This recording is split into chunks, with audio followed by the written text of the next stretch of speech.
میرے پیارے آقا صلی اللہ تعالی علیہ وآلہ وسلم کے پیارے دیوان حضرت سیدنا مالک بن دینار رحمۃ اللہ علیہ مرض وفات میں تھے اور بستر مرگ پر لیٹے ہوئے تھے کہ اچانک آپ کو گرم روٹی کا سرید کھانے کی خواہش پیدا ہوئی۔ آپ نے غلام سے کہا کہ مجھے گرم روٹی کا سرید میرے پاس لے کر آؤ، میرا کھانے کا دل کر رہا ہے۔ تو غلام نے فٹافٹ وہ بنا کر کے لایا۔ آپ کے ہاتھ میں وہ گرم روٹی کا سرید ہے اور اسی عالم میں آپ نے اپنے نفس سے کہا کہ اے نفس، تو نے 30 برس تک متواتر صبر کیا، اب زندگی کی آخری گھڑی ہے، کیا تو صبر نہیں کر سکتا؟ یہ بول کر آپ نے پیالہ چھوڑ دیا اور اسی عالم میں آپ واصل بحق ہو گئے۔ یعنی اللہ والوں کا دل اگر کچھ کھانے کے لیے کرتا تھا تو وہ اپنے نفس سے مخاطب ہو کر وہ خواہش کو ترک کر دیا کرتے تھے، اس لیے کہ حضرت علی کرم اللہ وجہ الکریم کا ایک قول ہے کہ میں اپنے نفس کے ساتھ بکریوں کے ریوڑ پر ایسے ایک جوان کی طرح ہوں کہ جب ایک طرف انہیں اکٹھا کرتا ہے تو وہ دوسری طرف پھیل جاتا ہے۔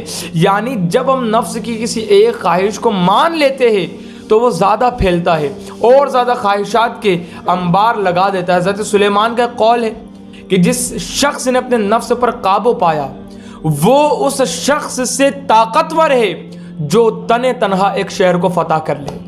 وہ اتنا طاقتور ہے، اور اس بات سے اس کا بھی اندازہ لگایا جا سکتا ہے کہ نفس کو قابو میں کرنا یہ کوئی بچوں کا کھیل نہیں ہے اور یہ معمولی نہیں ہے۔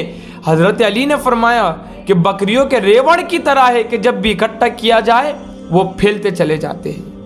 آگے بڑھے آقا علیہ الصلوۃ والسلام کے پیارے دیوانوں، شیطان ہماری خواہشات کو جب دیکھتا ہے کہ اس کی خواہشات بڑھ رہی ہے تو وہ ہمارے اوپر غلبہ پا لیتا ہے، اور وہ ایسے غلبہ پاتا ہے پھر کہ جو چاہے ہم سے کروا لیتا ہے۔ حضرت یحییٰ بن معاذ راضی رحمۃ اللہ علیہ کہتے ہیں کہ اپنے نفس کا اطاعت و بندگی کر کے مقابلہ کرو، ریاضت کرو۔ ریاضت کیا ہے؟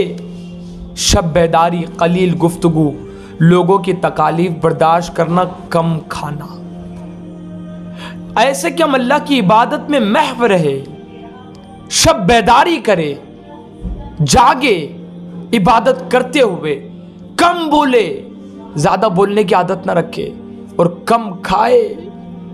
اگر ان باتوں پر ہم نے عمل کر لیا تو میرے پیارے آقا علیہ الصلوۃ والسلام کے پیارے دیوانوں، ہم شیطان کے بہکاوے سے اور نفس کی مکاری سے بچ جائیں گے۔ اسی کے ساتھ ساتھ آپ دیکھیں آقا علیہ الصلوۃ والسلام نے ارشاد فرمایا کہ اپنے قلوب کو بھوک سے منور کرو، اپنے نفس کا بھوک پیاس سے مقابلہ کرو اور ہمیشہ بھوک کے توسط سے جنت کا دروازہ کھٹکھٹاتے رہو۔ بھوکے رہنے والے کو مجاہد فی سبیل اللہ کے ثواب کے برابر ثواب ملتا ہے، اور اللہ تعالیٰ کے نزدیک بھوکے پیاسے رہنے سے بہتر کوئی عمل نہیں۔ آسمان کے فرشتے اس انسان کے پاس بالکل نہیں آتے جس نے اپنا پیٹ بھر کر عبادت کا مزہ کھو دیا ہو۔ آقا علیہ السلام فرماتے کہ اپنے قلوب کو بھوک سے منور کرو اور اپنے نفس سے مقابلہ کرو بھوک اور پیاس کے توسط سے۔ کہتے کہ بھوکا انسان جو رہے گا وہ جنت کے دروازے کو کھٹکھٹاتا رہتا ہے، اور ایک دن تو پھر وہ دروازہ کھلے گا نا اور اندر جانے کا موقع ملے گا۔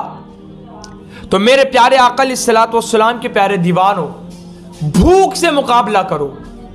اسی کے ساتھ ساتھ حضرت ابو بکر صدیق کا ایک قول ہے، منہاج العابدین میں موجود ہے، کہ جب سے حضرت صدیق اکبر ایمان لائے، خود کہتے کہ جب سے میں ایمان لایا ہوں کبھی پیٹ بھر کر میں نے کھانا نہیں کھایا، تاکہ اس لیے نہیں کھایا تاکہ میں اپنے رب کی عبادت کا مزہ حاصل کر سکوں۔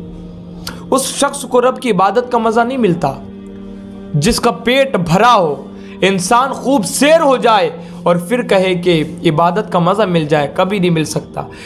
انسان جب پیٹ بھر کر کے خوب سیر ہو کر کھانا کھا لیتا ہے، آنکھیں بوجھل ہو جاتی ہے، جسم جو ہے تو سست پڑتا ہے، اور بدن کے اعضاء ڈھیلے ہو جاتے ہیں اور نیند کا غلبہ طاری ہو جاتا ہے.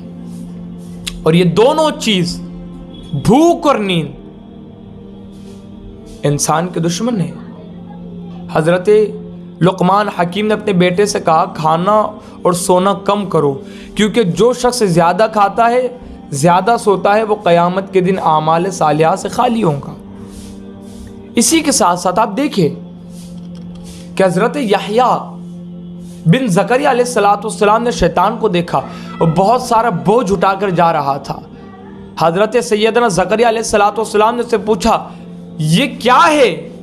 کہنے لگا کہ شہوات ہے جن سے میں ابن آدم کو قید کرتا ہوں.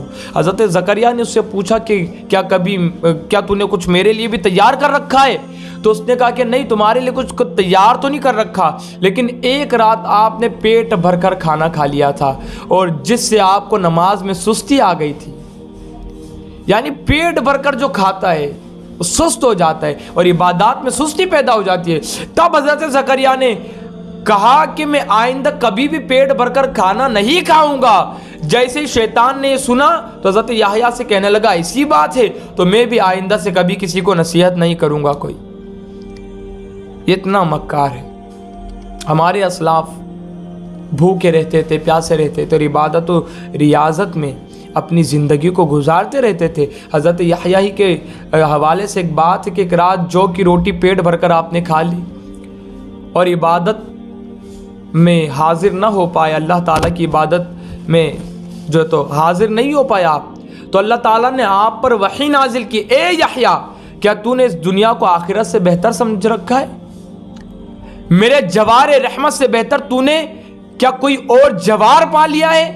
مجھے عزت و جلال کی قسم اگر تو جنت الفردوس کا نظارہ کر لے اور جہنم کو دیکھ لے تو تو آنسوؤں کے بدلے خون روئے اور اس مرقع کے بجائے لوہے کا لباس پہنے.